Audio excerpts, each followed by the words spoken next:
Hello friend, welcome to my channel Rannabati. তোমরা সবাই কেমন আছো? আশা করছি ভালোই আছো।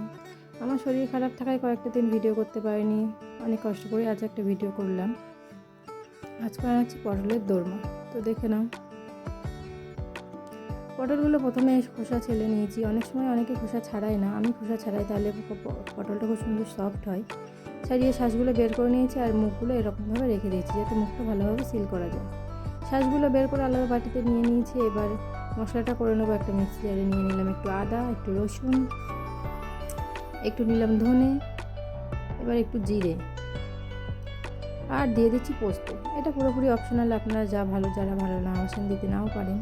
একটু শুকনো লঙ্কা, টমেটো দিয়ে দিলাম। এবার একটা পেস্ট করে নেব। পেস্টটা করে নিয়েছি। এবার মশলাটা কষিয়ে নেব।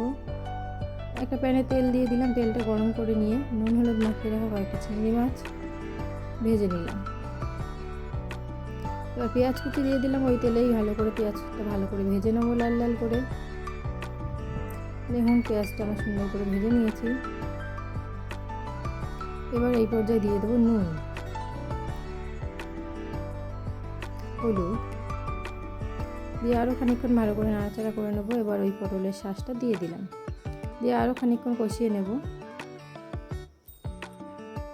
এর মধ্যে সামান্য চিনি দিয়ে দিলাম, তাহলে টেস্টটা একটু ভালোই আসে।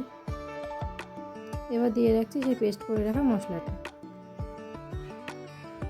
একটু ওই মশলাটাই ধুয়ে একটু জল দিয়ে দিলাম, দিয়ে ভালো করে কষিয়ে মশলাটা করে নেব। দেখুন মশলাটা আমার হয়ে গেছে অলরেডি। এবার একটু গরম মশলা ছড়িয়ে এটা নামিয়ে নেব। আমি আস্তে আস্তে চিংড়ি মাছগুলো একটু আলাদা করে নিয়েছি আর বাটিতে মশলাটা আলাদা করে নিয়েছি। এবার দেখুন কীভাবে ঢোকাতে হবে। মশলাটা আমি সুন্দর করে চামচে করে ঢুকিয়ে নিলাম।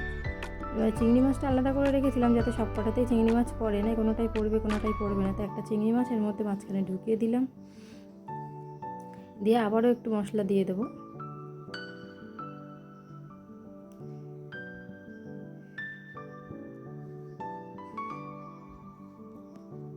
দেখুন মশলাটা দেয়া আমার হয়ে গেছে।